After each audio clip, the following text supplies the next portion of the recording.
Yeah, we can start now.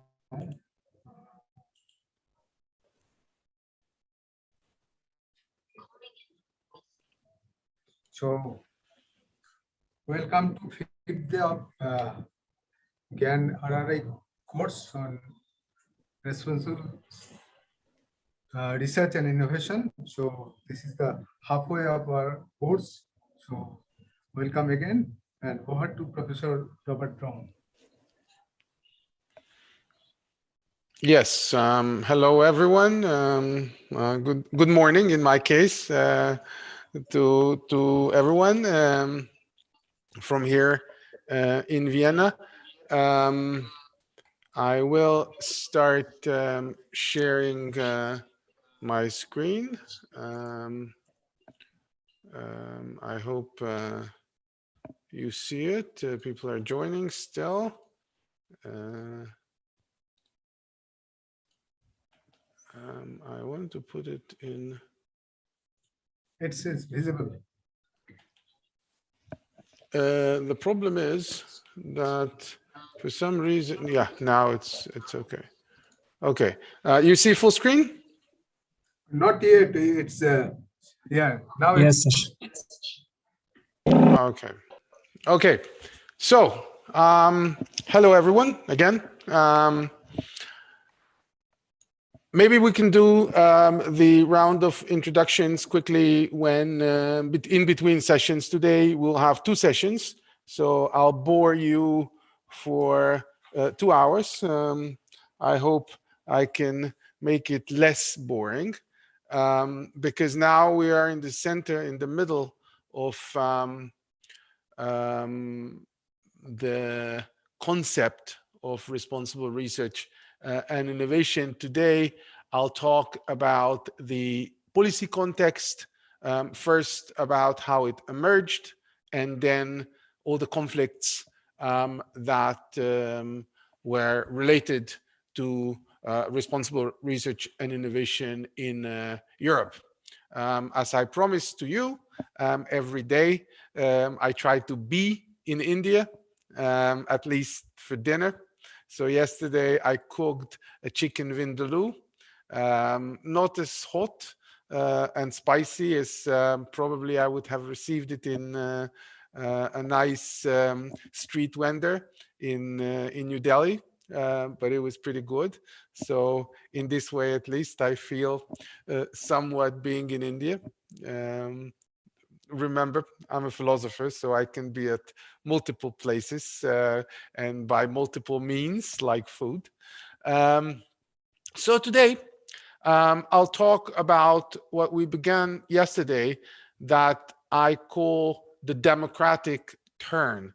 If you remember, yesterday, going through all the critical tradition that has emerged mainly in the second half of the 20th century, one of which was extremely formidable for the evolution of a new practice of research and innovation, the stakeholder theory of Freeman and others, but also a number of initiatives stemming from, as we were reminded, from Nietzsche, but mainly advocated by Feyerabend and then later by other theorists.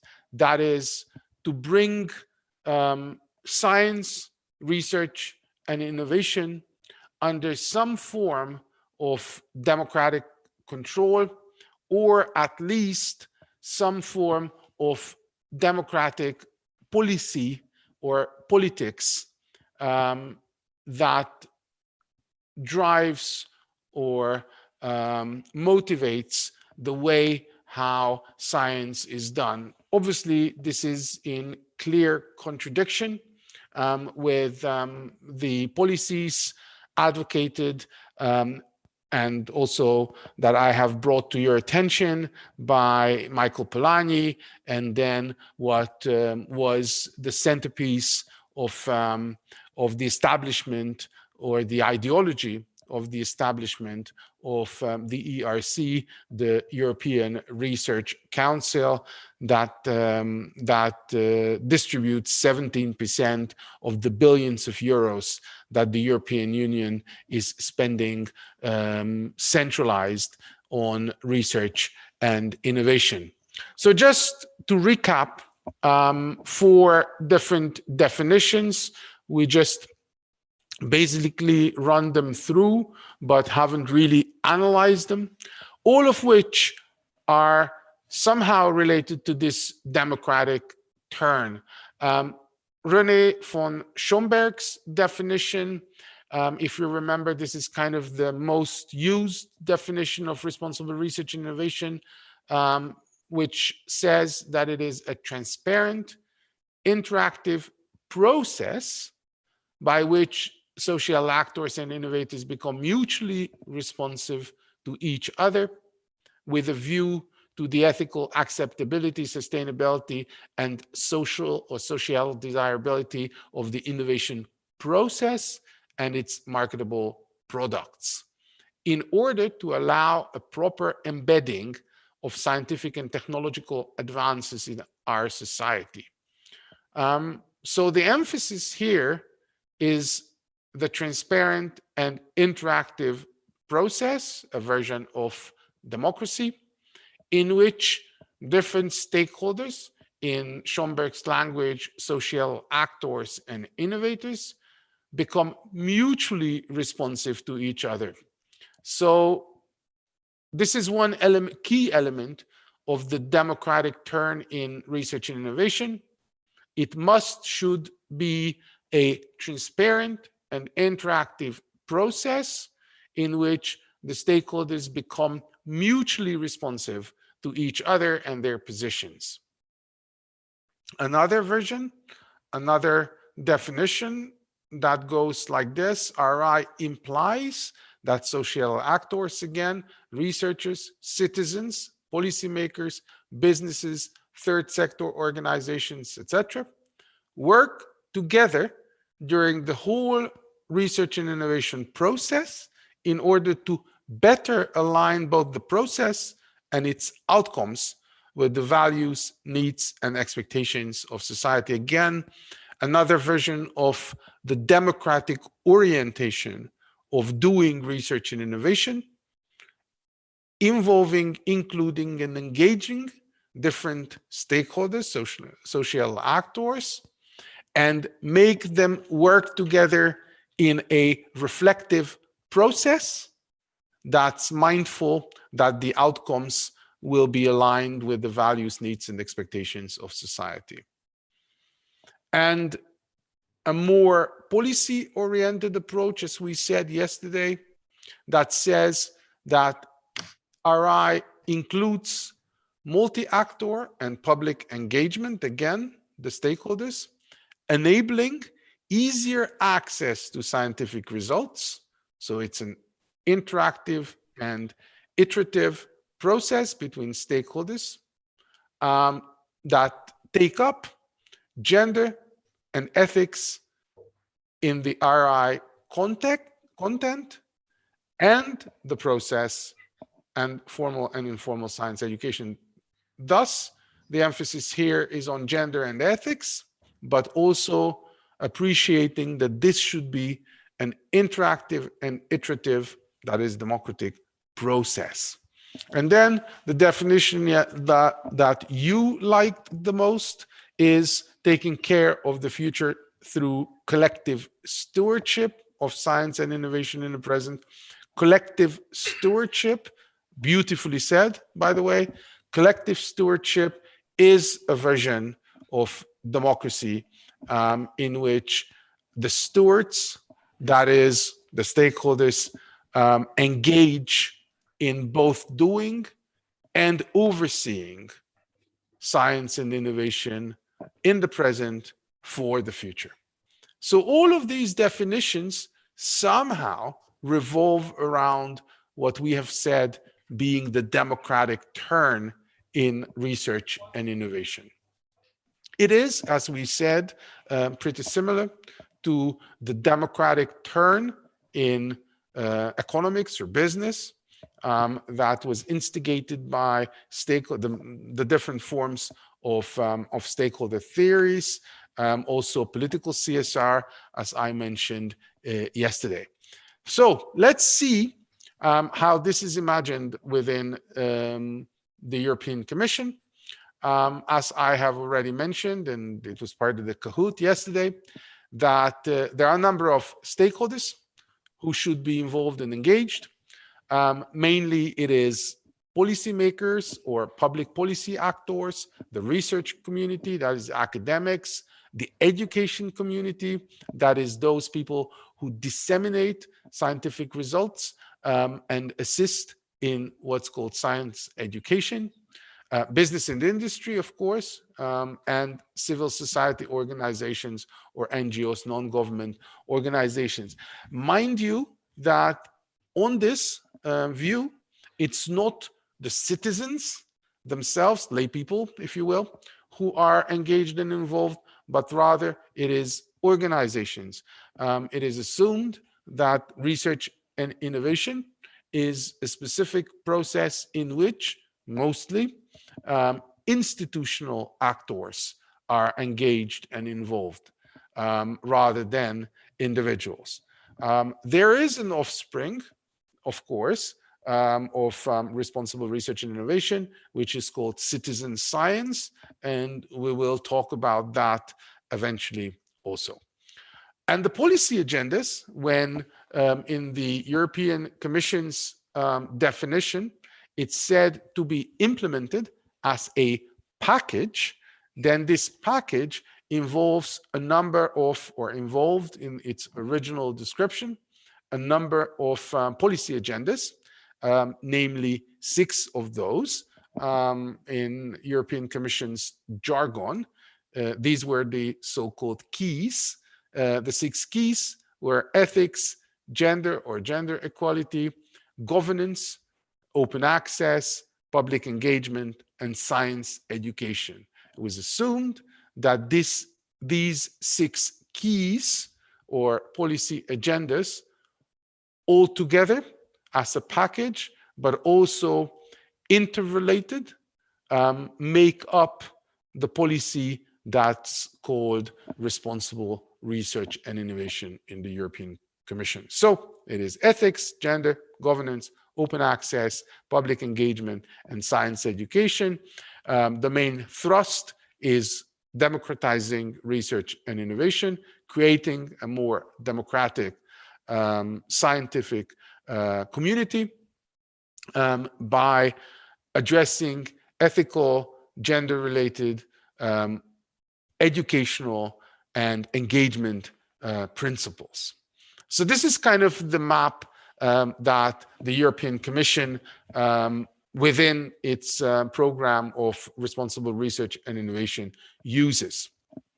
Obviously, there is a heritage that's reflected, and this is the area of study that's called science, technology, and society studies, who actually have criticized this concept, this policy concept, partly because they argued that it did not take properly up the STS policy heritage coming from ELSA, which is ethics, legal, social aspects, from research, ethics, and integrity, and also the tradition that's called technology assessment that originated in the controversies, and we'll talk about those in a bit, in the controversies that emerged in STS, Science, Technology, and Society studies in the late 90s or early 2000s. Another criticism that was leveled against the policy construct, that it is actually a policy artifact and a policy-driven discourse rather than an analytical and conceptually rigorously thought through political and institutional setup. So, for instance, Richard Owen has criticized Schomburg's and the European Commission's policymakers as having created another Leviathan, which is a policy artifact, instead of working through rigorously the STS heritage and coming up with a new, truly operational concept. Similarly, Arie Rip from the Netherlands has criticized that RRI keys have to do more with the bureaucracy, kind of shoving together different policy artifacts that have been flying or floating around in the European Commission in the past 20, 30 years under one umbrella, and creating something that is called a cross-cutting theme in research funding, instead of actually designing RRI as a truly conceptual entity. Thus, supplying or offering an alternative to the keys. Theorists in 2013, Jack Stilgoe and others, have come up with another rather procedural description of what RRI should or could entail, and these are called the AIRR principles: anticipation, inclusion, reflectivity, and responsiveness, as procedural concepts that researchers, and we spoke about this, that RRI is rather on the individual level important, but Nancy, excuse me, can you please mute yourself?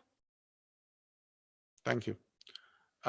So rather on an individual procedural level important, and these are the 4 procedural elements that any researcher must address. He or she must anticipate the impacts of the research and innovation process, the social impacts. This is the heritage coming from technology assessment. He or she should address issues of inclusion of different stakeholders. This is the democratic aspect. He or she should be reflective meaning offering such included and engaged stakeholders societal reflection on both the process and the outcome, and be responsive to the reflections that these societal actors have offered. So this procedural understanding of RRI, to anticipate, to include, to reflect, and to be responsive, became the academic understanding or the academic consensus of what RRI is or should entail as a process. Let's talk a little bit about the history of RRI within the European concept. Here's the definition, which was created by René von Schomburg originally in 2011 in preparation to the new framework program that was initiated in 2014. So as you see, one of the drivers of RRI as a policy was to include certain principles in research funding. These principles were forwarded as an ideal, a political ideal that should be practiced. However, and we'll talk about this, instead of permeating the whole research arena in the European Union, it created rather silos or a silo in which research was done, and very little was RRI taken up outside this silo that's called the SWAF's Science with and for Society section of Horizon Europe, which was Horizon 2020, sorry, which was the funding instrument of research from 2014 onwards. So basically, RRI emerged, and we'll go through its history, but emerged and was institutionalized in Horizon 2020 after 2014 as a cross-cutting principle to be applied across the board, but also had its own budget for further research called the Science with and for Society section of the research funding in the European Commission.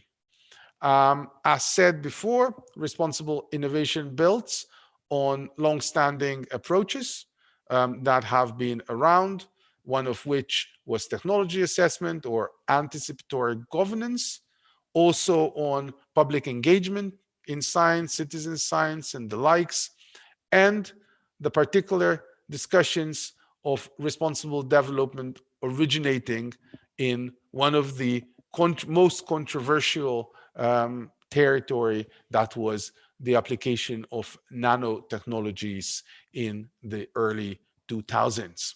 So let's go through the history quickly. And what I want to frame this is framing, and this is obviously, again, a very European perspective, the fight within the European Commission between competitiveness and responsibility. So keeping the European research arena or the European Union, by the help of research and innovation, competitive on the global market, but also paving a specific European way of doing research and innovation that was named responsible research and innovation. It originated in 1995 in a green paper on innovation, suggesting that Europe is suffering from an inability to translate its scientific or research excellence into innovation. And the question emerged, how can this be done? And obviously, one of the answers was that spending towards R&D, research and development, should be around 3% across the board in each member state of the European Commission. In 2000, in Lisbon, a new strategy for the development of a unified European research area or arena, the ERA, has been suggested. However, it was also understood 5 years later in its midterm review that the Lisbon strategy of establishing the European research area or arena has failed to improve competitiveness.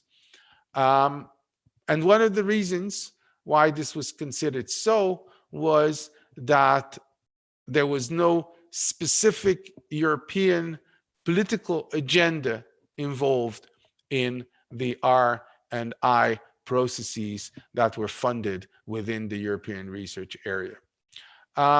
May 2011 is another milestone in which, as we said, a new policy has emerged, partly in a position paper that was circulated by René from Schomburg, and then in a number of policy discussions that called for responsible research and innovation, that is a European-owned type of research and innovation that's responsible, that is rooted both in the European values expressed in the Treaty of Lisbon, but also in the ambition to create and translate the excellence in research into specific European innovations.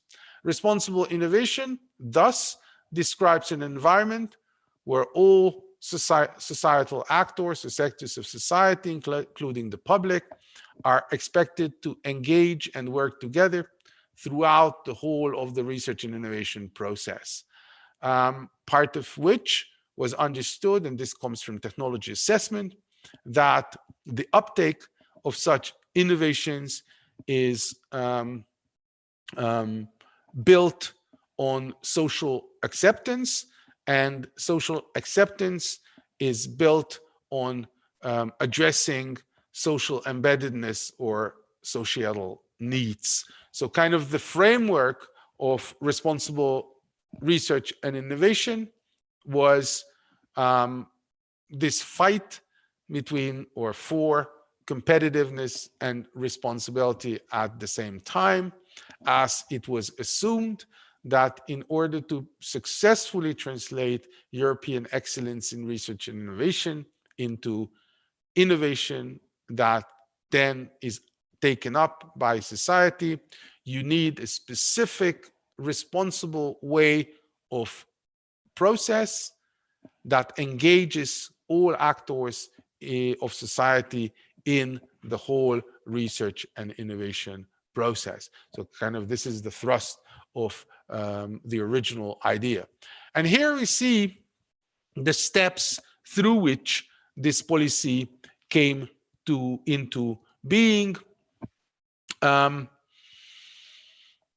Apparently in the early 2000s, partly because of the controversies that I have mentioned in nanotechnology, biotechnology, nuclear energy, and the likes, within the European Commission,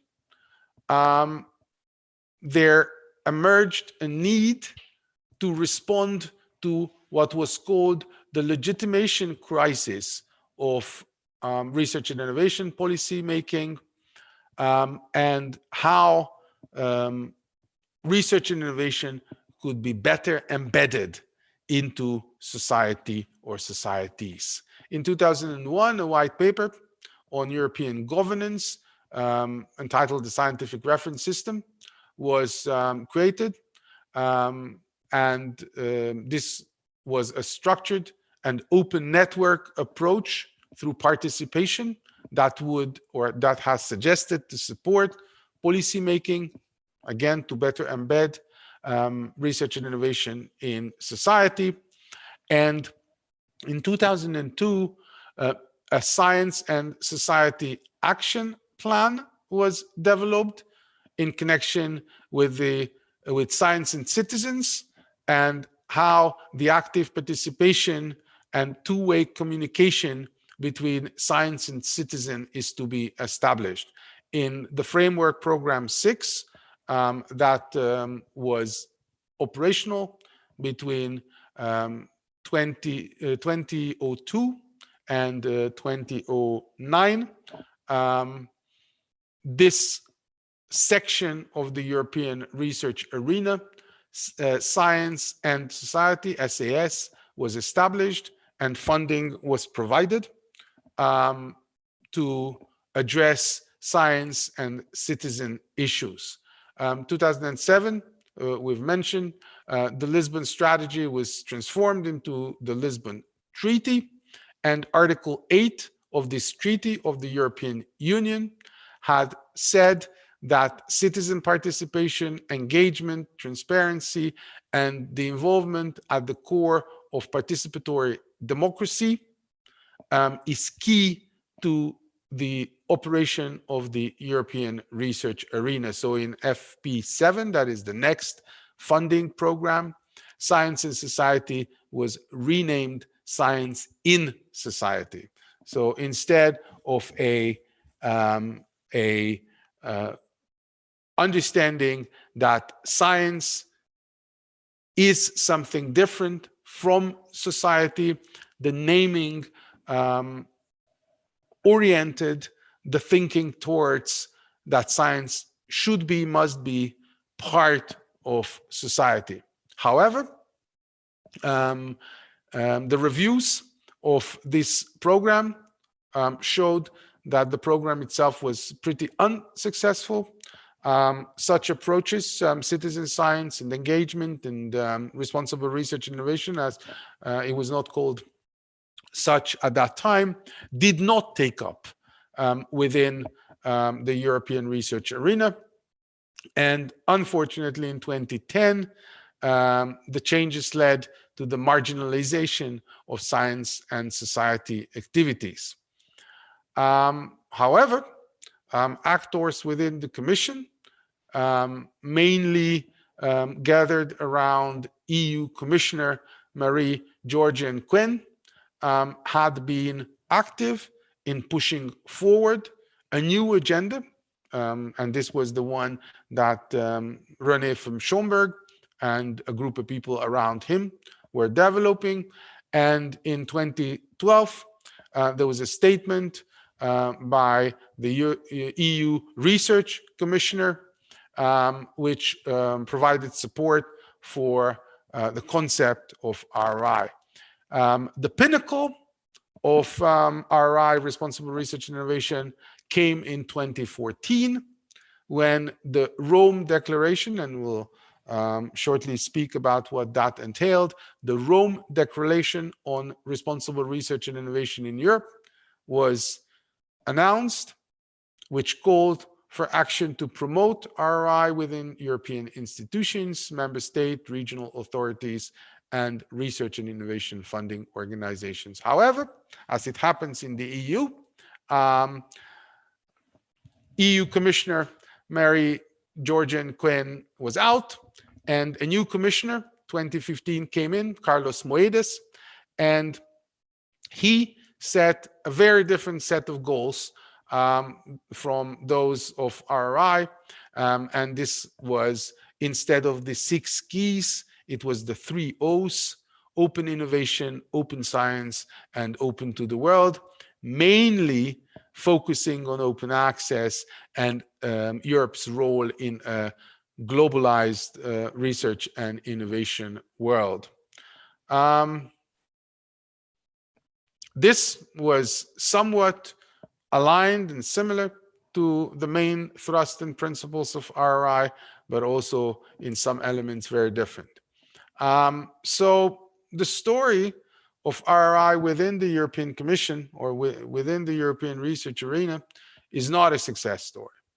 And in the next session, I'll speak a little bit about why it's not a success story. However, before we go there, I suggest that we take a look on this declaration that was accepted in 2014 and which is still, if I'm not profane, then the Bible of RRI in Europe. So the Rome Declaration, as said, called on European institutions, both on the European level, also member state level, also regional level, and local funding organizations, to build capacity for responsible research and innovation, that is, promote and secure resources for RRI activities at all levels, to integrate responsible research and innovation in the design and implementation of R&I programs, and provide networking of existing initiatives that support RRI to exchange know-how, expertise, and competence within the EU member states and between sectors. Also, to support global RRI initiatives in view of the global nature of the grand challenges that is sustainability, climate change, and the like. So one element of the policy that was promoted is building capacity. It was realized that within the European research arena, the programs that have been dealing with RRI have also created a silo.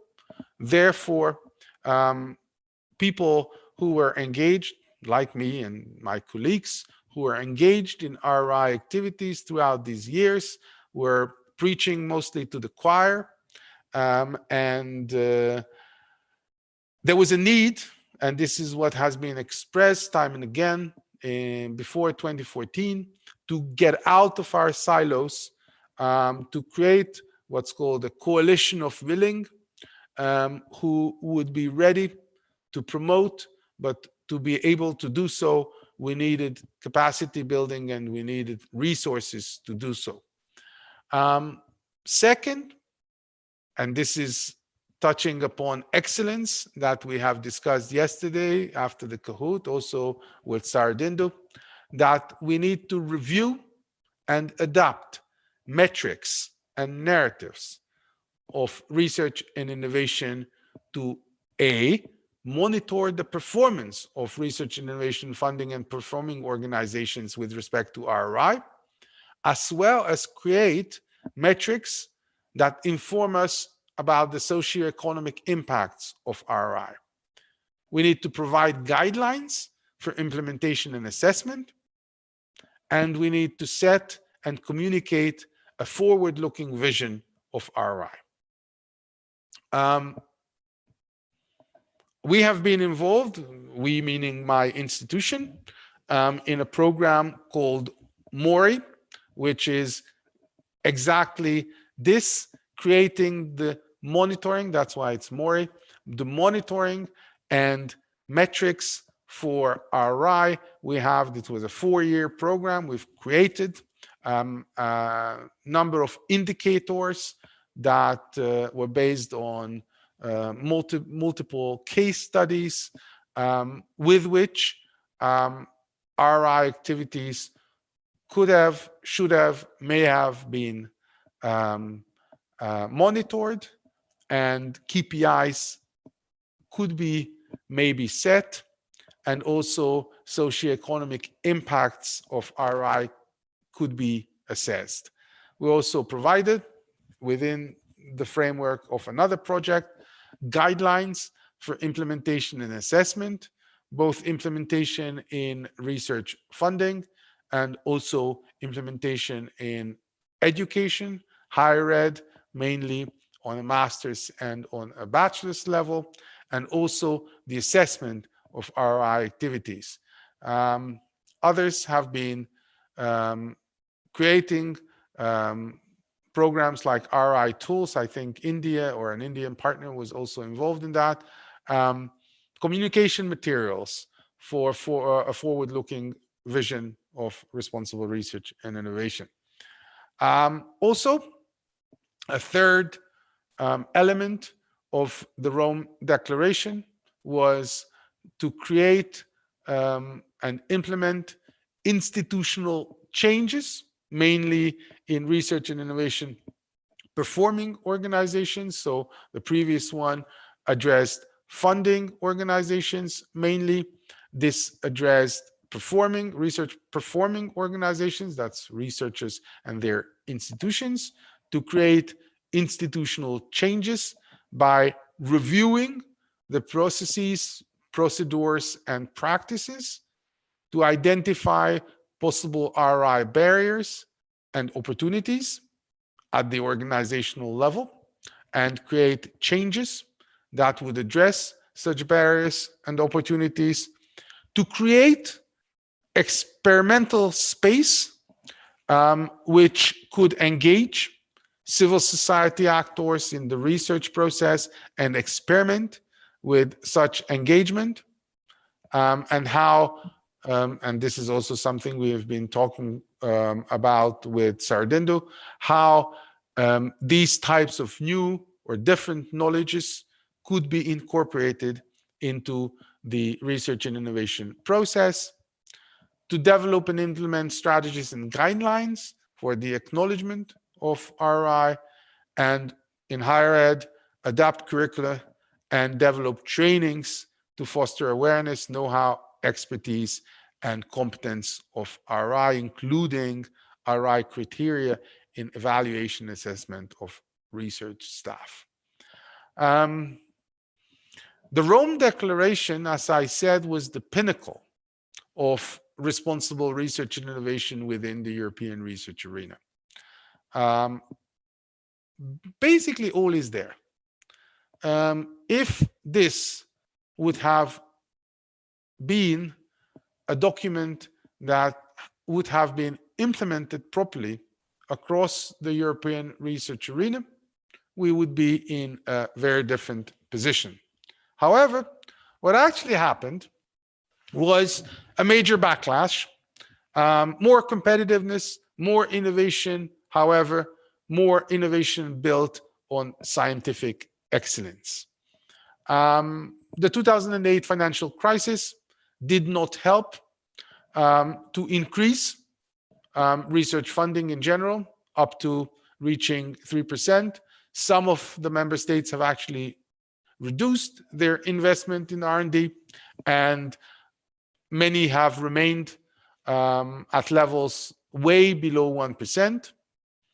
And there were 4 challenges in the coming 8 years up until today that I see as challenges that mark the backlash of responsible research innovation in the European research arena. One is the push for competitiveness. And the push for competitiveness meant economy over social and ethical issues. Many, especially in the European Commission research and innovation section, that's the ministry, if you will, of the European Union on research and innovation, they saw that socio-ethical issues, to name the RRI package, socio-ethical issues hinder R&D activities and hinder the research and development to be transformed into marketable products, and it slows down the research and development process. And by the time the socio-ethical questions are discussed, the engagement of societal actors is managed. American and other innovators actually take over the marketplace. So this was challenge number 1. Challenge number 2 is a re-emergence of excellence and curiosity and impact over social embeddedness. And this led to the establishment, as I said, in 2007, the European Research Council, which said, as I have mentioned already, that the sole criteria for research funding of 17%, it's a lot of money, 17% of research funding should be based on excellence and excellence only. No social or socio-ethical issues should play a role in the excellence that is originating in what's called curiosity-driven research. Number 3 is industry push for technological fix and growth. And this led to the establishment of the European Institute for Technology, a short-term vehicle of aiding and supporting innovation, or the transfer of research or science into innovation activities, and the European Innovation Council, which was enacted last year, which similarly to the European Research Council only takes innovation as its sole criteria and how technologies can be quickly and effectively embedded into European societies. And challenge number 4 was a fight within the European Union on the global scale to acquire technological leadership. And this led to the introduction of what's called the mission economy. Mission economy being the concept of an economist called Mariana Mazzucato, modeled on moonshots. Those are the missions, originating obviously in President Kennedy's famous speech on how to align interests to develop one mission and one mission only, that is, put man on the moon. Famous quote from the speech of JFK. And this had been translated and adapted to European innovation or research and innovation funding. And now about 40% of research and innovation funding goes to what are called missions. Missions have their own boards, and once again, very limited socio-ethical issues are considered in achieving such missions. Mainly these territories are technological in nature and originate in an ideology that thinks in technologically deterministic terms, assuming that social problems should be addressed by technological solutions. So this is kind of the map of where we are today. In the early 2000s and 2010s, the concept of responsible research and innovation, engagement, and socio-ethical issues have emerged. They reached their pinnacle in 2014 in the Rome Declaration, which said it all. However, since then, there is a backlash, and this backlash, unfortunately, I think, doesn't seem to turn, because the next chapters in research and innovation, mainly focusing on big data, AI, and quantum computing, or quantum in general, all of these are embedded in the problem of what's called technological sovereignty as the main challenge for Europe. Technological sovereignty that places Europe amongst China and America as competitors for technological leadership, but also assuming that artificial intelligence, big data and data space, and also quantum computing should be areas where Europe takes the lead. And to do so, socio-ethical issues, RRI, must be pushed to a back burner in order to quickly and effectively create marketable products that do not worry about social acceptance, or rather, the only question is how users, or how society at large, defined as users, will accept these technologies. I am involved personally in data space research, data space being the new concept of interoperability created for both AI and big data. And in data space, very, very limited discussions are happening on the social, and much of what's happening is on the technological, how to create interoperability and standardization of data, access provided to data, etc.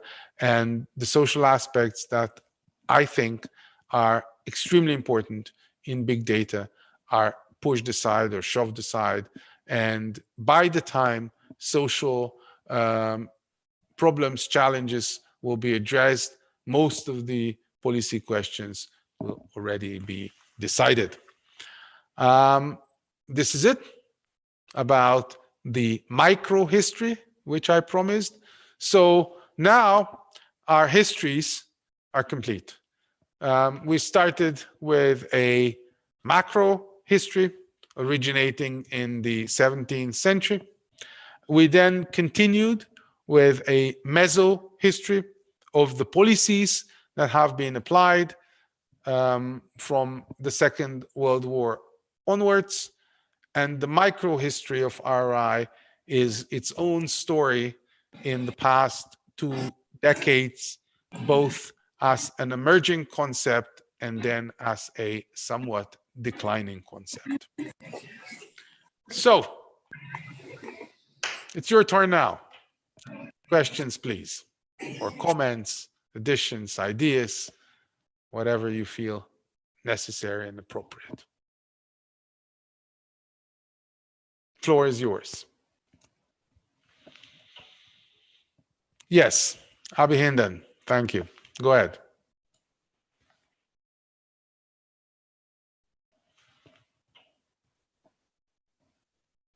Abhinandan? Hear me? Can you hear me, Yes. Professor? Yeah. Yes. Okay. Now we can. Okay.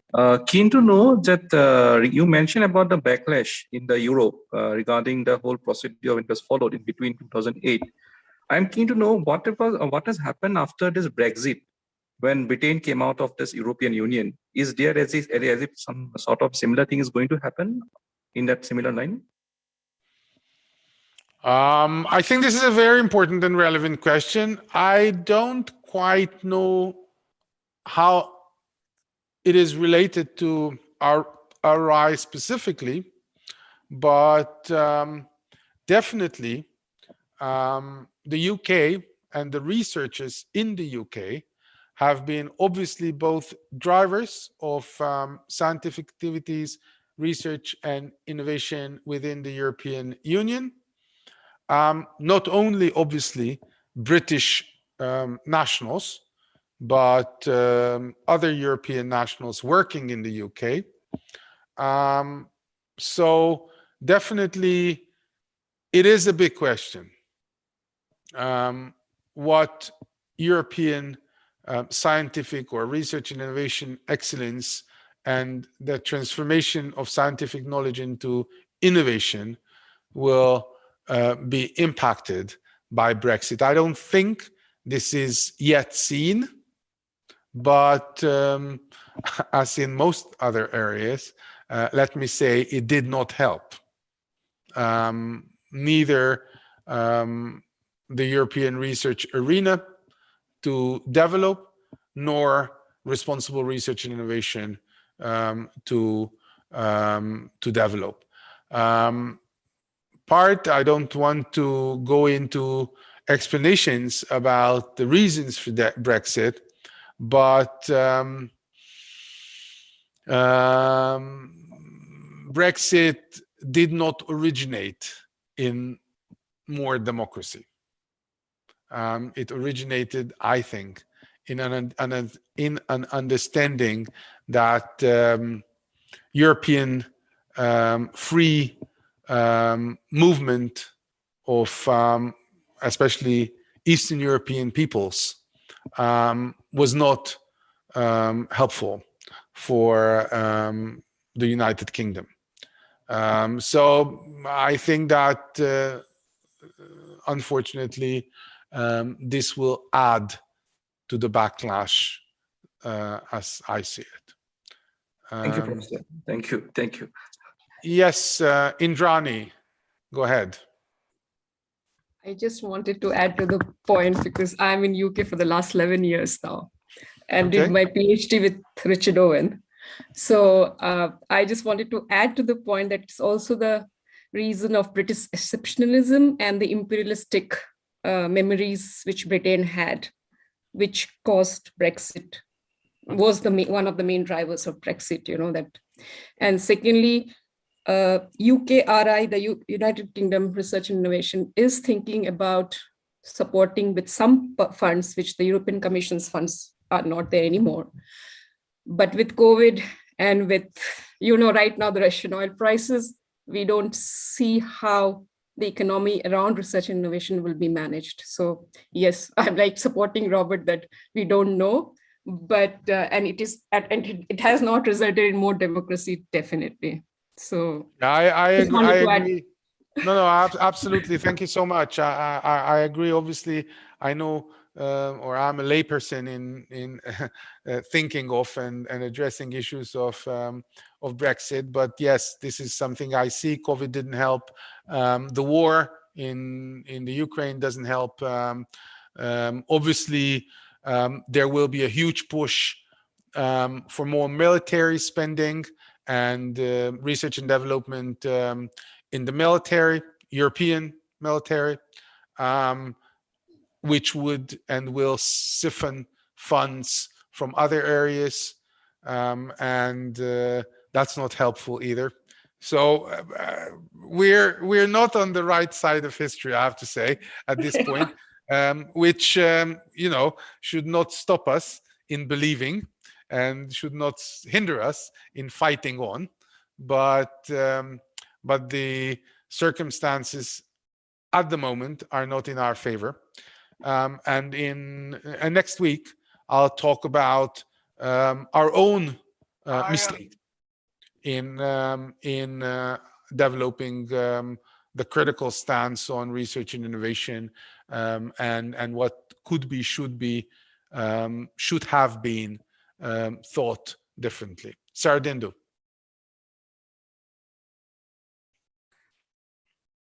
Yeah, thanks. I think I also share the same concern that the situations around us will not make us more democratic. And research and innovation is going to be the sufferer, because we are also feeling the heat in terms of the grant possibilities, etc., etc. The reason I raised my hand electronically was actually to take this opportunity and sort of provoke you a little bit and set up the ground for our tomorrow's discussion, when we would be talking about the probable dialogue between RRI and frugal innovation, more theoretical aspects of it. What was very interesting to notice in the discussion that we had now is that entire focus had a very had a tilt, if I call it a tilt or a bias, towards the more kind of organized ways of doing research.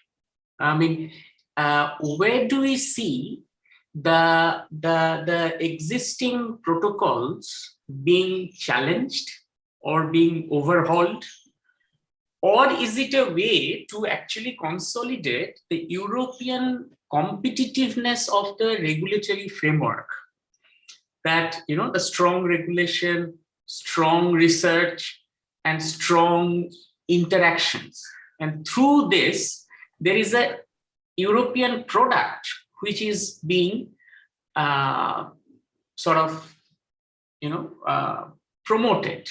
I mean, as opposed to that, could there be a way of looking at the various processes that people developed during the COVID time, which were mostly low-tech, mostly involving some of these informal organizations as well as formal practitioners but not researchers, to figure out solutions, because they also needed a focus on reflexivity, inclusion, etc., and inclusion of actors who are not part of this mainstream network of RRI that the policy seems to support.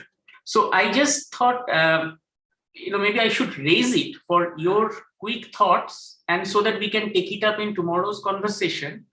And I will take this opportunity to share a blog that I had written with my colleague at the Erasmus University during the COVID time, which was a bit provocative. It was actually asking Europe to embrace more frugality.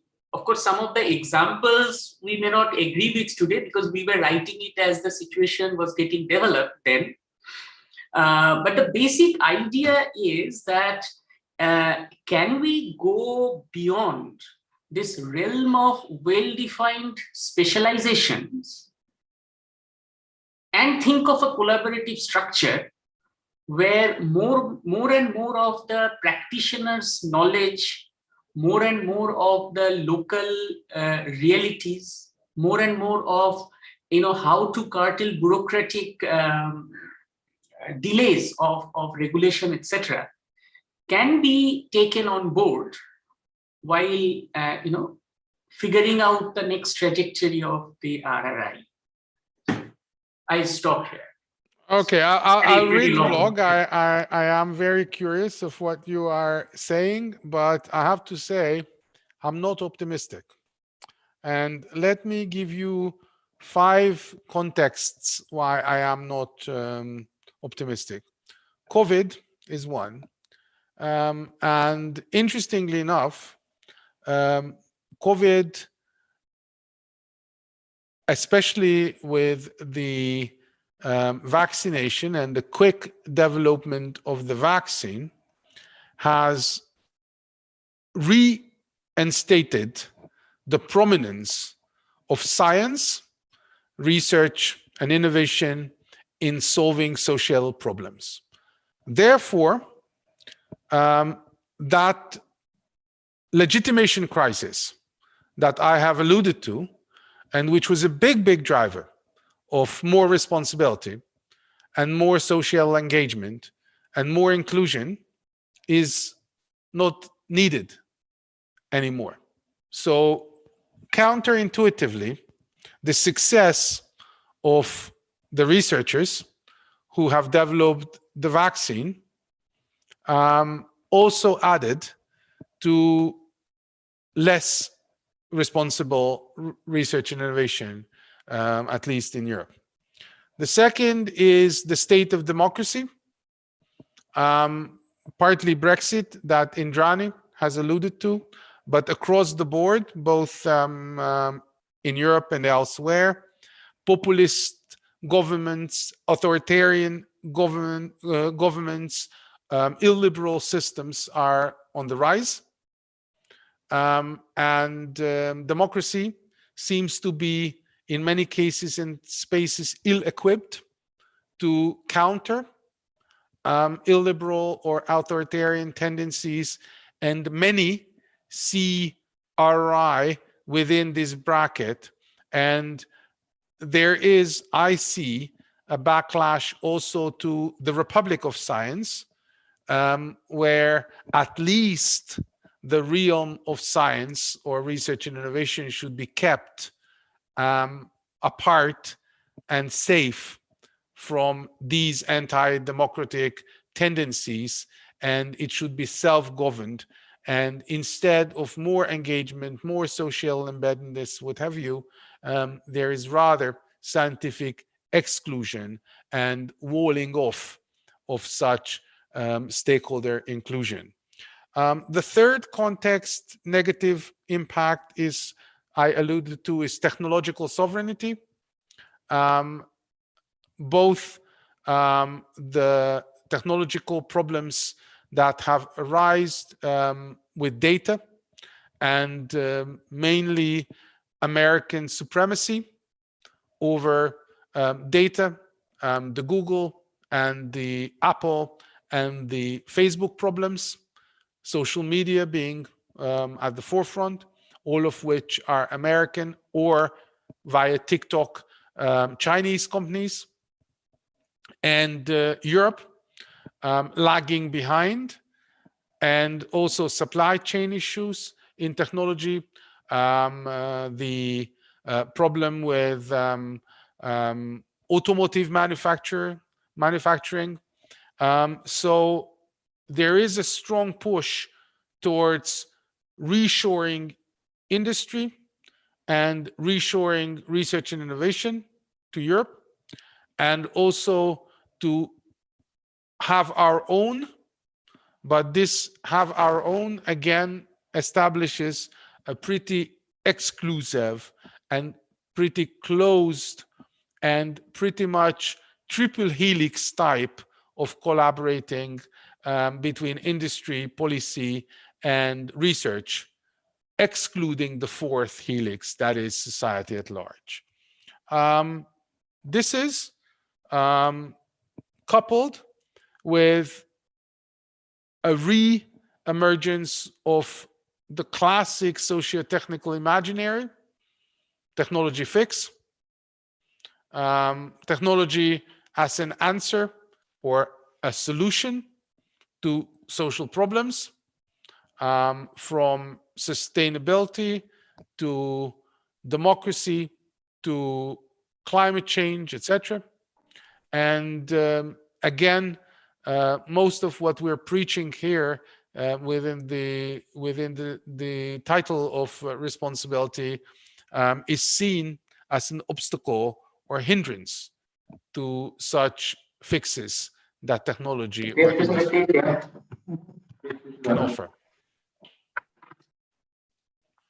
So these are the contexts, or this is the context in which we find ourselves to be, and none of this suggests or offers much optimism for the role of responsibility to be played in research and innovation. Ashish, please go ahead. Yes, sir. Are you able to hear me? Yes. Okay. Now, in light of the overall discussion on democratizing science and its conduct through responsible research and innovation, now I have just an observation that multilateral forums and these documents, the Lisbon Strategy and the Rome Declaration, have a tendency to anonymize the domestic public constituency. Now, given in light the focus on ethical acceptability and social desirability, what are the fresh approaches and experiences that the two, documents would represent in terms of institutions? Like, what would be specifically Austria's own experience with these policy instruments, and more importantly, on a broad general level, whether the dimensions of deliberation and participation that are so required to be a part of democratization did actually translate to the ground. So that's basically what I wish to know about. Well, this is the core of it, and as we have said, and now I won't quote Sardindo again, but this is what I'll talk about in the next sessions. The short of it, we've done a huge project, 4 years, called New Horizon, in which we were tasked to look at the totality of European research funding and look how RRI has been mainstreamed and what to do to better mainstream it. And our conclusion, a lot of declarative endeavors, lots of political statements, extremely little to non-implementation. So on a practical, shop floor, operational, procedural level, almost nothing has been done. And part of this is the responsibility of policymaking, that such instruments as the Rome Declaration were seen as final products and good enough. And what our conclusion was that they are what they are, declarations. And in order to build a truly responsible research and innovation system, you need to implement policies on all levels.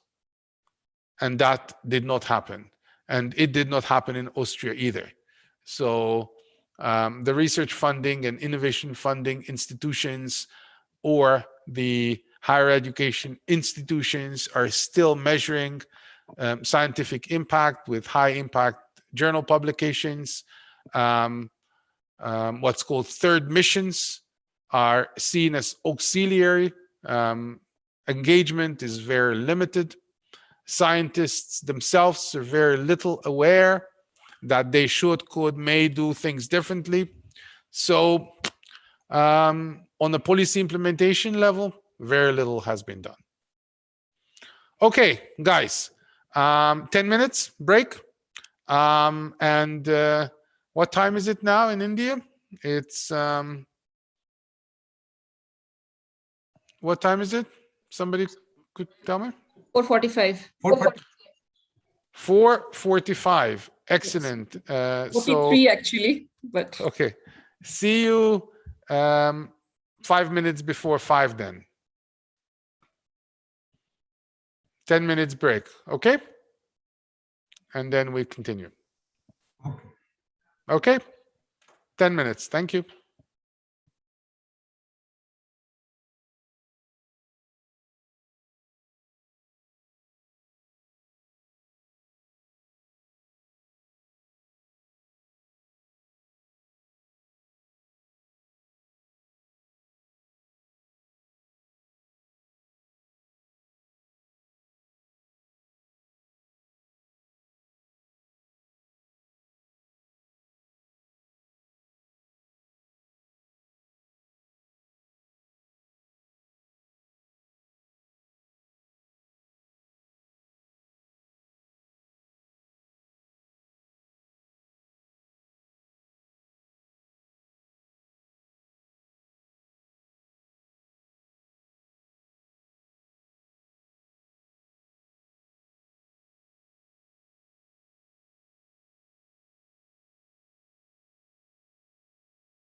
So, everybody, are you back? Yes. Yeah, welcome. Okay. Welcome again. Good. So we can start our next session. Okay, it's not morning anymore. So good afternoon, everyone.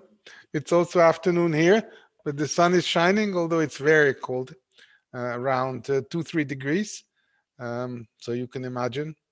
I envy you not only for the food, but for the weather. As promised, let me share my screen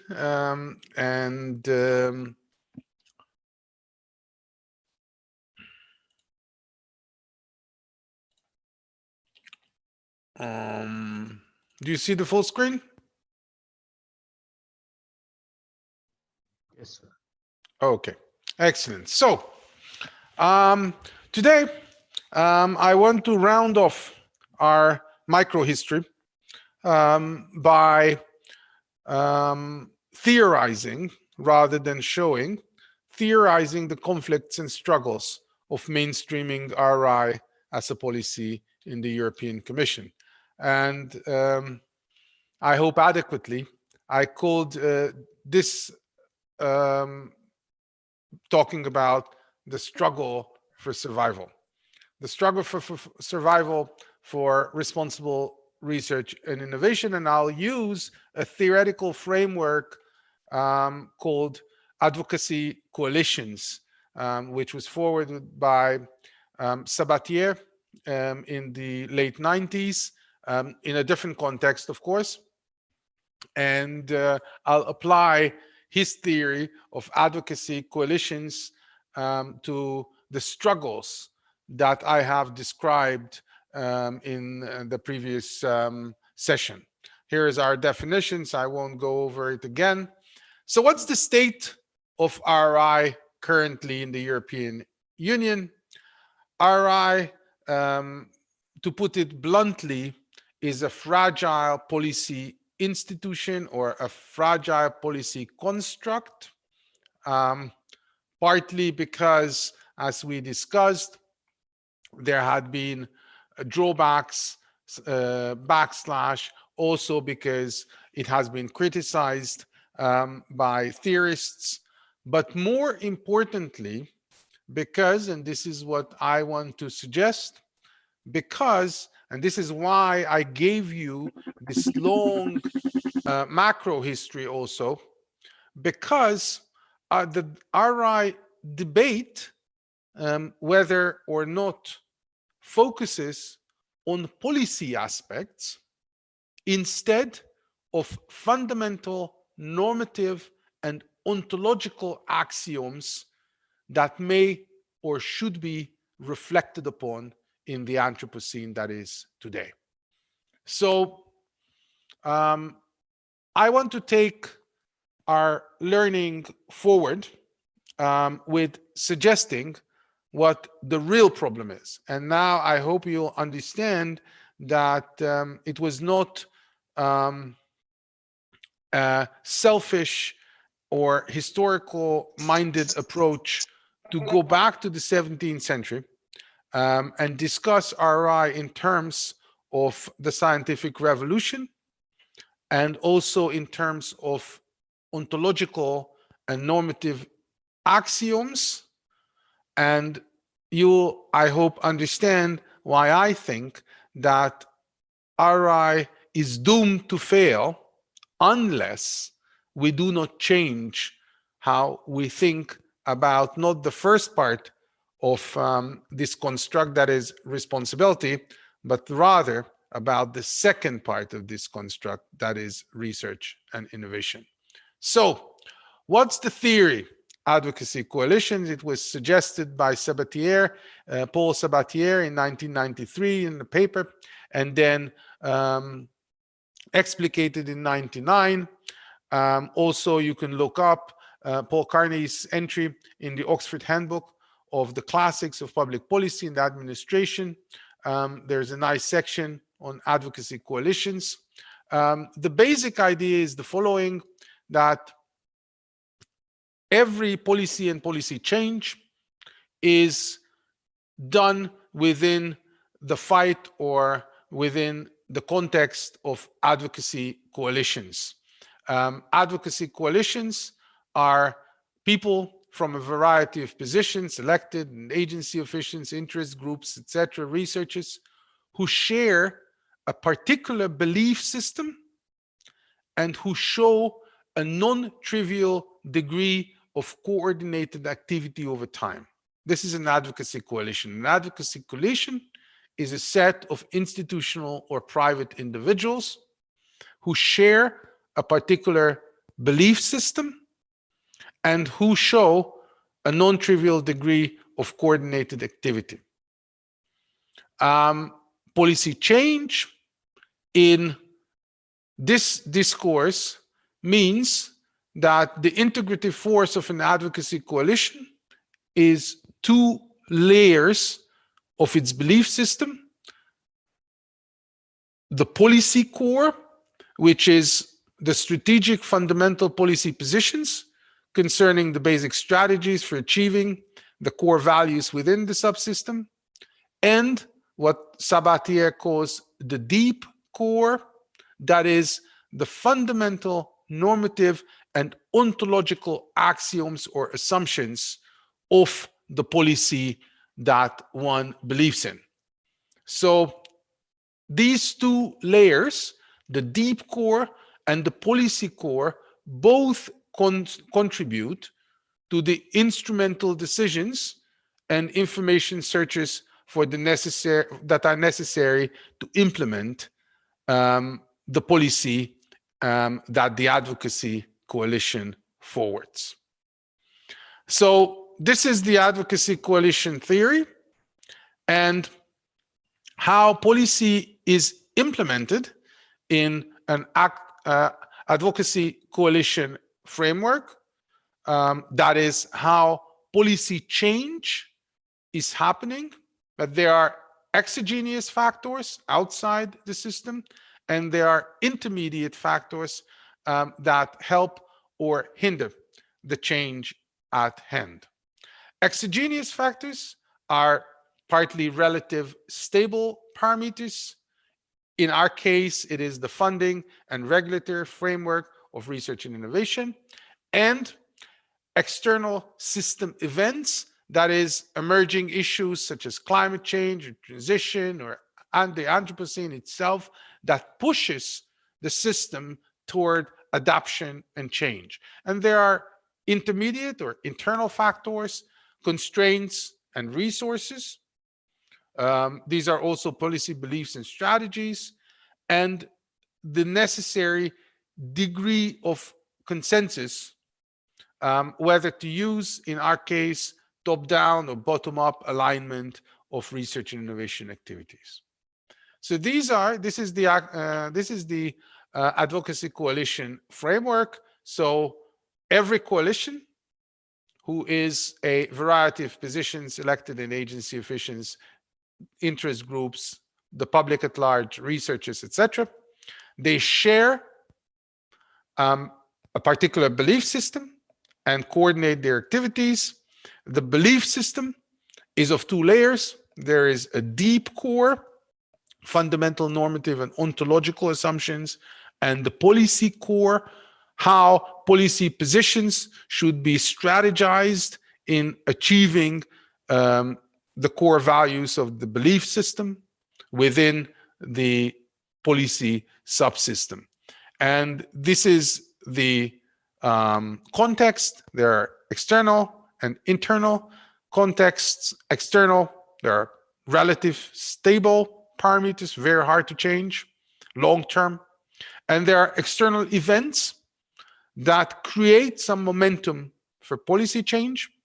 And then there are internal strategic problems, barriers, and opportunities. There are constraints and fight for resources, and also the coordination that leads to the necessary advocacy coalition consensus to create the required change, both in our case bottom up and top-down engagement. So this is the Sabatier framework.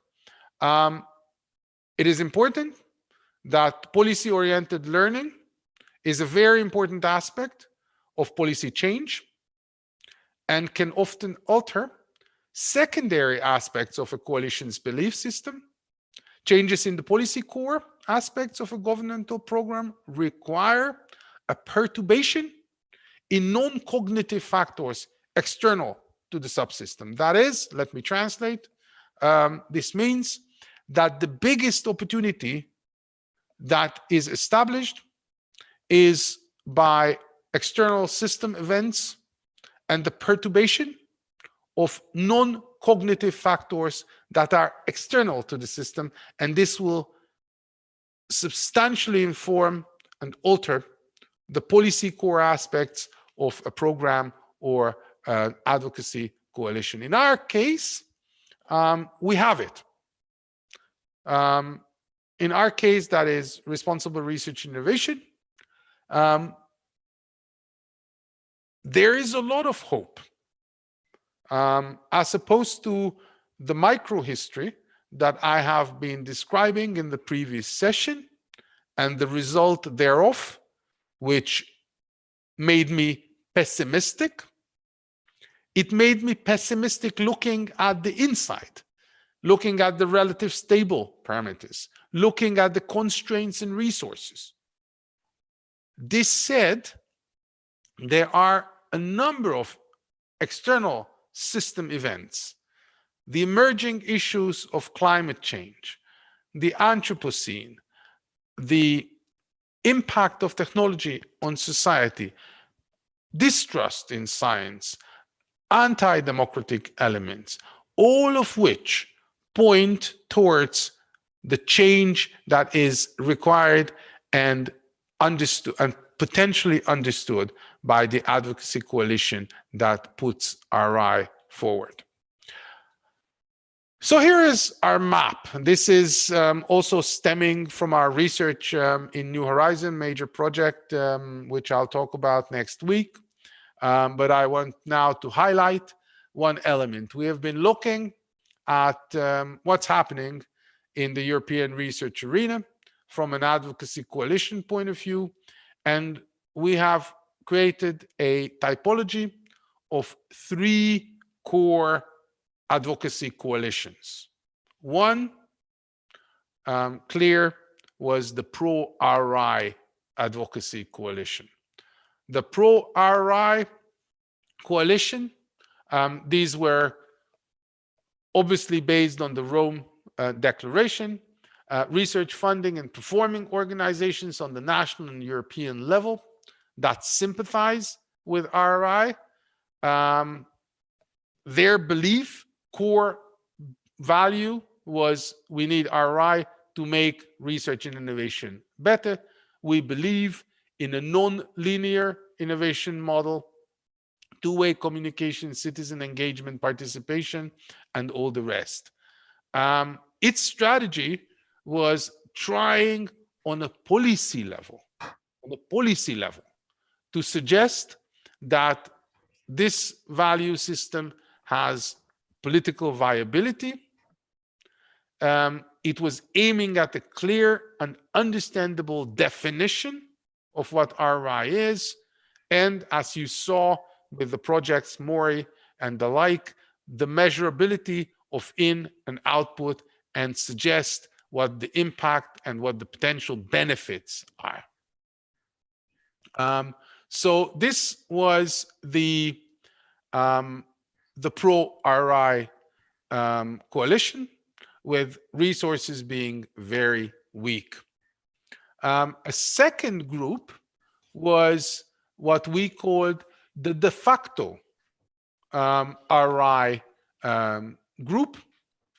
The de facto RRI group, which is a concept used by Reynolds, that research performing and research funding organizations, but also businesses, that do a lot, They work in the areas of sustainability and SDGs and research ethics and gender. And their value was, what are you talking about? RRI is already done. There is no additional policy needed. We are doing a lot of what you're talking about, and no more is needed.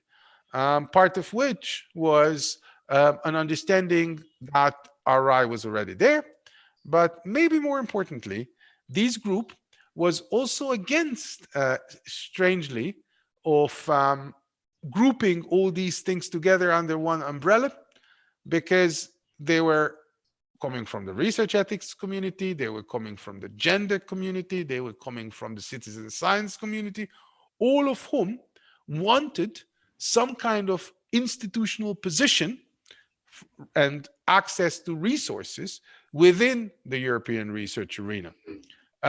Therefore, they were partly sympathetic to the core values. However, they were also, strategically speaking, at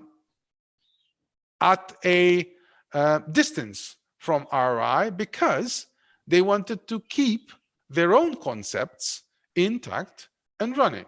And since they had a longer history than RRI advocates, their resources were more, which we called medium.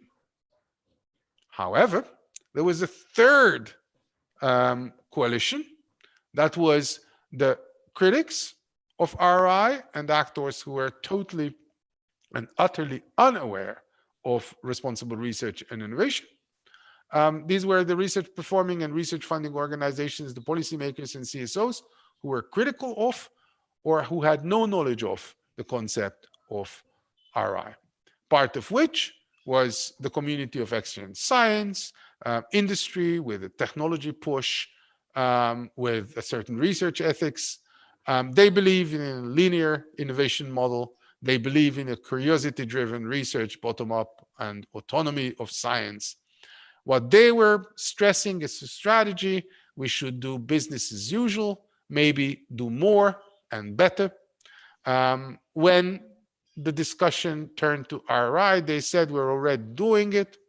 RRI is also unclear and potentially damaging to research and innovation, economically and socially, all the things that I've mentioned. And these were the ones who were sitting on top of the European research arena positions. So they had clear and strong access to resources.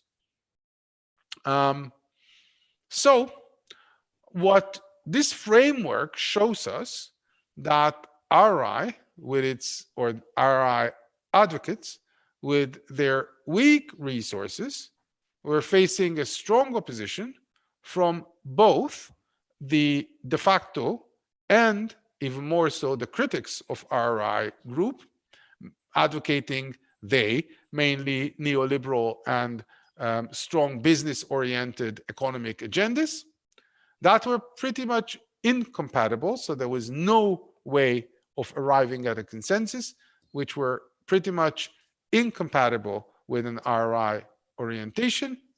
The critics were clearly the most powerful advocacy coalition. They held top positions in policymaking, administration, and industry, and also controlled institutional, legal, and also financial resources. So what we actually saw within this frame, that the conflict was played out, if you remember, the advocacy coalition framework, on the policy core level. On the policy core level, the fundamental policy positions and the basic strategies and the basic core values, all of which were absolutely and totally unfavorable for the advocacy coalition who wanted to or wants to put RRI forward. So, advocacy coalitions, the actor always perceives the world through the lens of their pre-existing beliefs. So clearly, advocacy coalitions are change averse in the first place.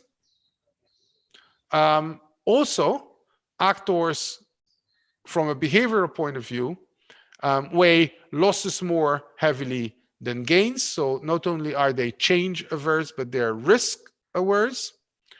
And even if there are perturbations external to the subsystem, they're not sufficient for change in policy core attributes. The push for change only happens if the policy core and the deep core changes together. So what I'm trying to suggest here is that we all, the RRI advocates, are responsible for where we are right now. Although external system events are in our favor, or were in our favor in the last 10 years, we played out the policy change fight on the policy core level instead of the deep core level. On this policy core level, as you see from this map, we were doomed to lose. We had weak resources, whereas our opponents had medium and strong resources. Their advocacy coalitions were bigger. Their strategy was simpler and more easily understood. And also, they were forwarding a core value that was accepted and shared across the board. We were advocating change without proper resources and also playing in their field, that is, on the policy core level, addressing political viability and measurability and mainly economic benefits. So we try to play the fight out on the policy core. What I'm trying to suggest is that actually, in order for responsible research and innovation, or whatever its name, we have to change fundamental normative and ontological axioms of how we think of science. And until we don't do that, we are always doomed to fail. So let's go back, and I try to theorize how this could be done and why this should be done beyond the actual policy fight that's happening within the European Commission. As said, the definition is that it implies, and I won't go through it, but I want to emphasize the last bit, to align process and outcome with values, needs, and expectations of society. So, what are values, needs, and expectations? Values, needs, and expectations, simply put, is a social order. Social order, as we know from STS, is based on what we call social imagination. Social imagination, the social order, is not something that is given, but is constructed by society itself through its imaginaries. Social imagination is an organized field of social practices that are key to making the social order. The social order is not given, but it is made through social practices. And these social practices are embedded in the imaginaries, socio-technical imaginaries, as Jasnov and Kim calls them, which are the collectively held, institutionally stabilized, and publicly performed visions of desirable futures animated by shared understandings of forms of social life and social order that is attainable through and supportive of advances in science and technology. So the co-construction and co-constitution of the social order is happening through these collectively held, institutionally stabilized, and publicly performed visions of desirable, socially desirable futures.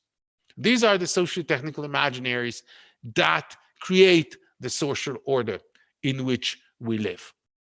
So the shared understanding of forms of social life, thus these socio-technical imaginaries, should be shifted from a view that the world is single and uniform and that imaginaries depend on the plural ways of representing the world, so a representational ontology.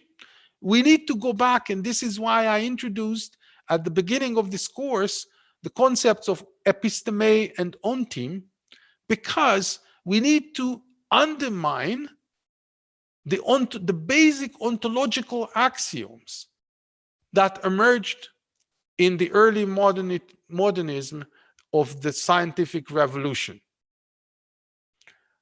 Actually, this is not my invention. There is an ontological turn in the social sciences happening, stemming from anthropology and STS, science, technology, and society studies, which undermines the culture-nature divide and the human-non-human divide and many other binaries that are at the fundamental core of how we view science, research, and innovation. That is the world. What we need instead, I am arguing, is ontopolitical imaginaries. Instead of affirming the nature-culture divide and the world-making, we need to focus on ontological differences and ontological politics. We need to imagine multi-world worlds that are stabilized, enacted, and performed in and by our material and semiotic networks. This is what Latour, Annemarie Moll, John Law, and the whole of actor network theory preaches.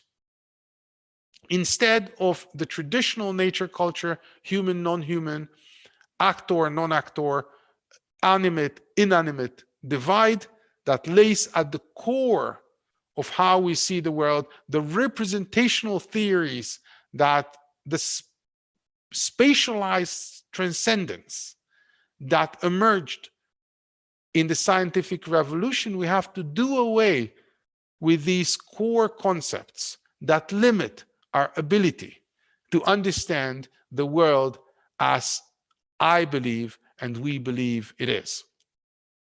And once we're able to do that, once we do away with the fundamental beliefs that drive our scientific assumptions, our research and innovation activities, then the hope comes back. Then we will have a chance. Then responsible research and innovation will be what it should be, the driving force of a new type of research and innovation, thus a new type of society, thus a new type of politics, a new type of democracy that we have been preaching in the last years. Over to you. Questions, comments, as usual. I'll stop sharing first. Ashish. Yeah, sir, in terms of the institutional stabilization that you're referring to, I'm a little surprised given the, the reconstruction or the reconstructivist mandate of the way, public policy or the policy core is defined. What would institutional stabilization serve for? Means, is it again not reverting to the need for certainty in the historical times, which perhaps appears counterintuitive? That's a very important and relevant question. I think that uncertainty is good.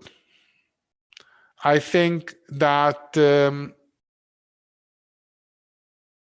understanding that the world is complex, that the world is non-linear, that the world is non-causal, that the world is not a system in the simple sense, that the world is multiple, that our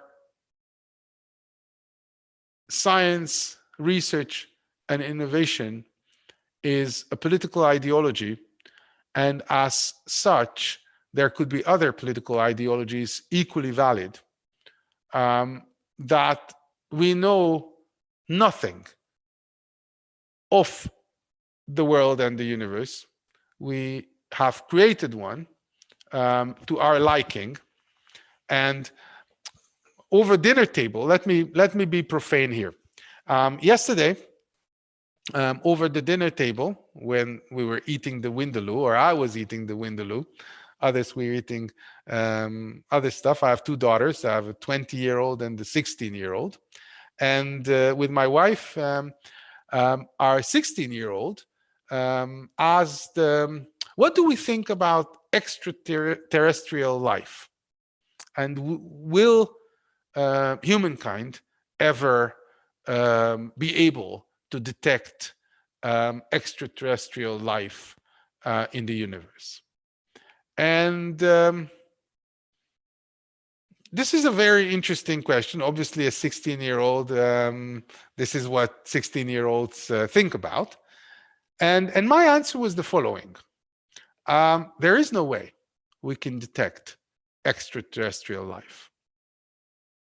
And the reason being that we have no way of knowing. And the whole universe is of our making. And there is no chance that there are two things we don't have a chance for. One, that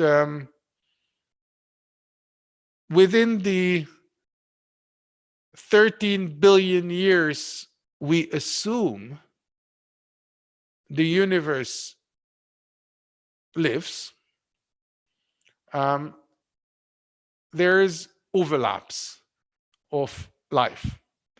But more importantly, that our form of life cannot be similar to any other form of life.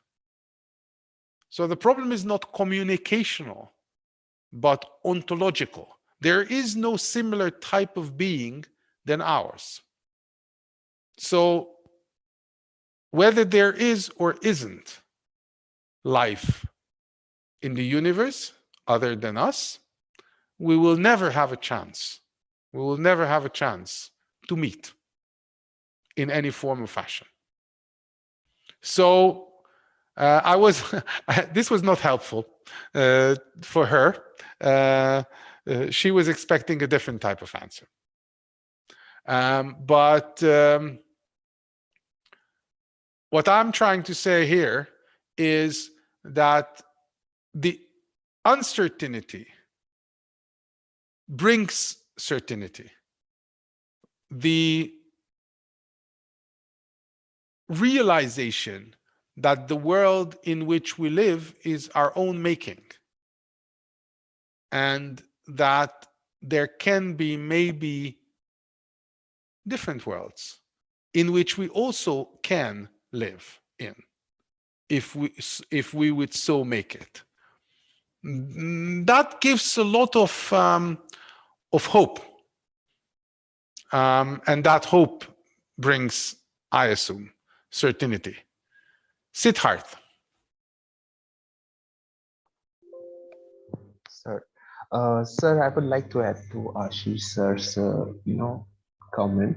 So the thing is, like you mentioned, that we need radical shift from the socio-technical imaginaries to the political imaginaries. So in order to do that, we need to shake up the deep core. But in order to do that, in order to percolate that to the deep core, we need generations. So is it effective to actually, work on it like as an immediate solution? Is it effective to use RRI as an immediate solution for now? That's an excellent question. Well, think of Galileo. You're in the 15th century and Siddharth, and Galileo gives a lecture like I do on Zoom. And Siddharth, the 15th century Siddharth, says, "Sir, this is a wonderful idea that it's the sun that is the center of the universe and not the earth, and that the universe is actually a space, and we have some tools and we can develop more tools to better understand the world. But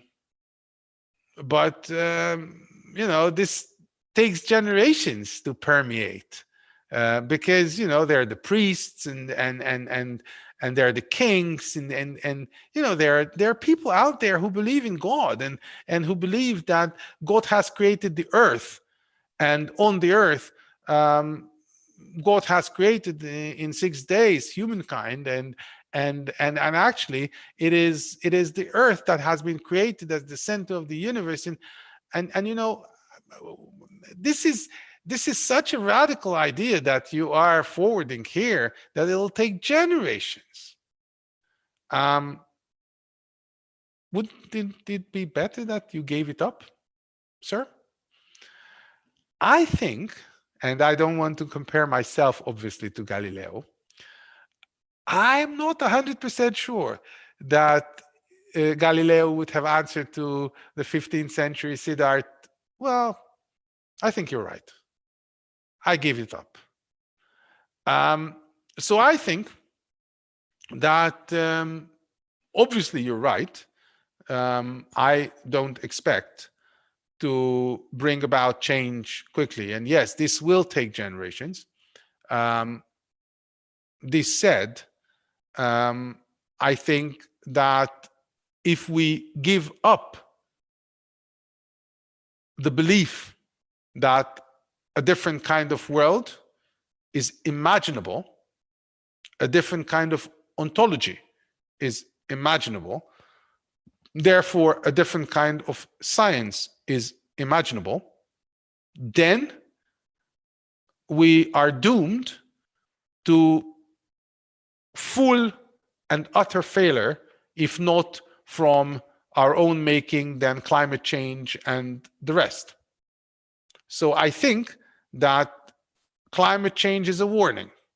I think that these external system elements are warnings. We're doomed to fail. Whatever Elon Musk suggests, the Mars is not really a good place to be. So if that's our best hope, to pack up and go to Mars, if this Earth becomes inhabitable, I would rather fight for a different ontology, which would take us to a different research and innovation in science, and which would hopefully take us to a different life in which we can more effectively fight things like climate change. So I'm an idealist. Maybe I'm naive, but I think this is what should be done. I can give you another example. 200 years ago, people of color were thought to be in Europe as inferior. They were thought to be nearer to animals than to humans. Humans having been obviously white Europeans. And this was such a fundamental belief that, if you would have raised a different understanding of humankind, then you would have been called a stupid man. And if there were a few who were preaching that this is actually not the case, and people of color are equal to us, then the Siddharth of the 19th century would have, even if the Siddharth of the 19th century would have asked the question, well, sir, it's this belief is so ingrained in European society that to change this will take generations. And it did. It did take generations, but after a number of generations, here we are, almost here we are, in which the majority, at least, of people think that people of color are exactly the same as white Europeans. And I can go on with such examples. These are obviously social examples, but they are the basic normative assumptions of how we imagined, or how people did imagine, the world.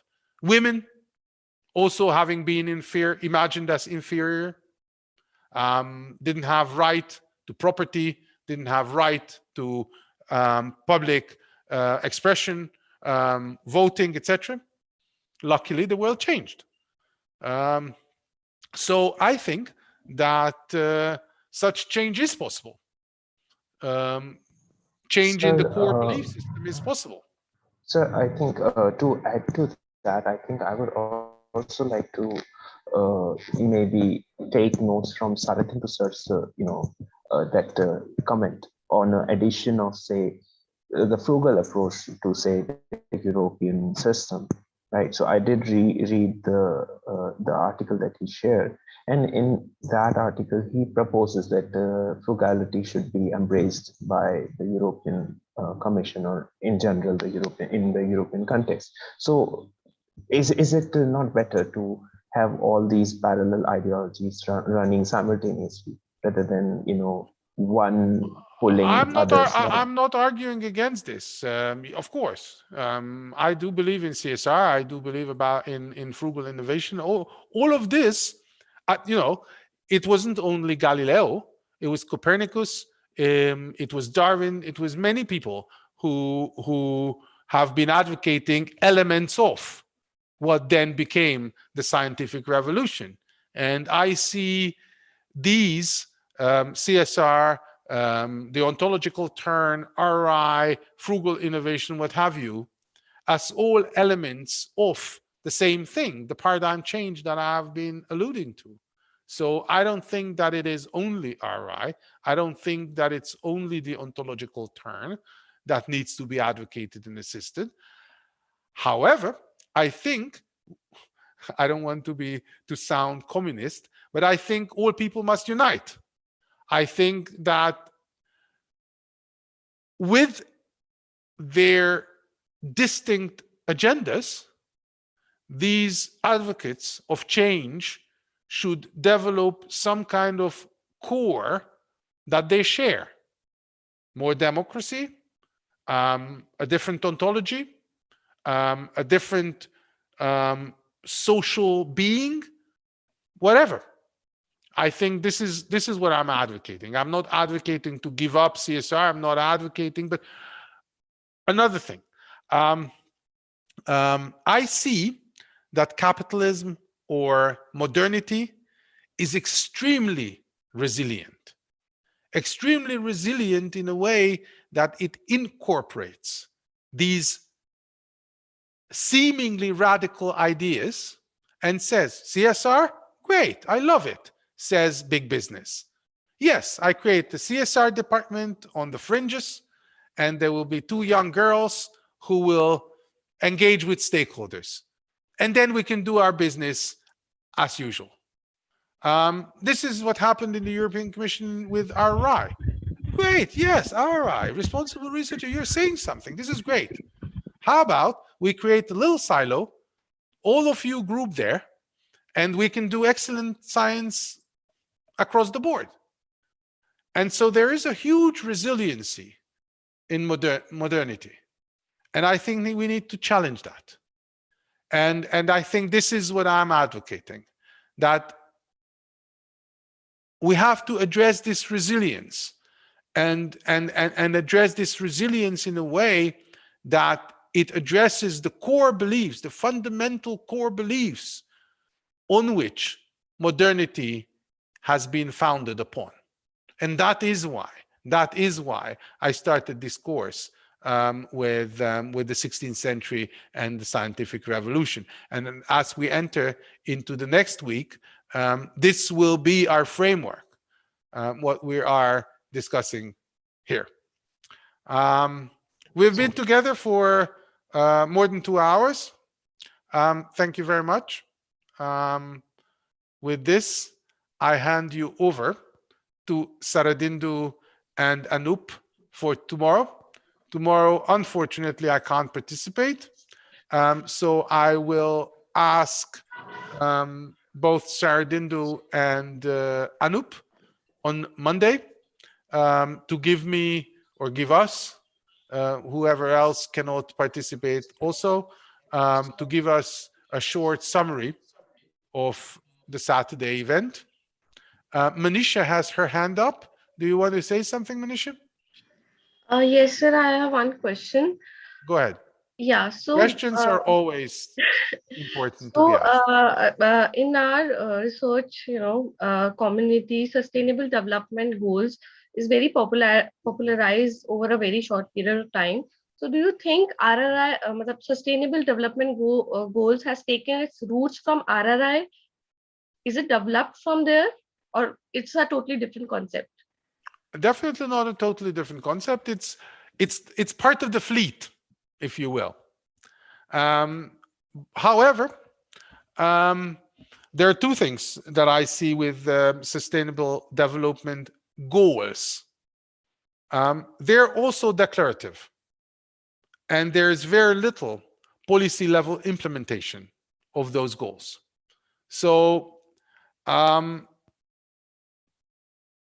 am fearful, put another way, I am fearful that sustainable development goals aid the resilience of the modern capitalist societies and not fight against the way they're organized or the social order that is created. So I don't think they're a different concept. They're, if you want to refer to Wittgenstein, they're in family resemblance. But as with CSR, as with RRI, as with the Sustainable Development Goal, as with sustainability in general, let me give you an example from my field of research. I am a researcher of automobility. I'll talk about that next week. I think that the worst that is happening today is electrifying our automobility system. Because it creates more automobility, it creates more cars on the road, it creates more roads, it creates more violence. However, it pushes fossil fuel-propelled cars from the global north to the global south. It's full of atheism. However, it's totally in line with the Sustainable Development Goals as they are expressed. However, electrifying our automobility system is plain wrong. So, sustainability has two meanings. One is addressing climate change. The second is sustaining our current form of life. And I would like to shift the discussion from the first to the second. I would like to shift the discourse from fighting climate change to whether fighting climate change should involve our non-sustainable form of life. Therefore, address the unsustainability of our form of life and not sustaining it via such measures as electrifying our car fleets. I hope, not very optimistic again, but I hope I answered your question. Yes, sir. Thank you. Thank you. Thank you very much, guys. Thank you for being here. Please join the event tomorrow with Sardindu and Anup. And see you on Monday, 11 my time. And Anup, if you can, please give us a 10-minute summary of what happened on Saturday. Thank you. Okay, thank you very much for your very lively discussions and also the discourses on the RRI framework. And we have some questions related to open science, and I think we'll address it tomorrow. And remaining question we will ask through online interactions on Monday. So Robert can also contribute in that discussion. So thank you all and see you tomorrow.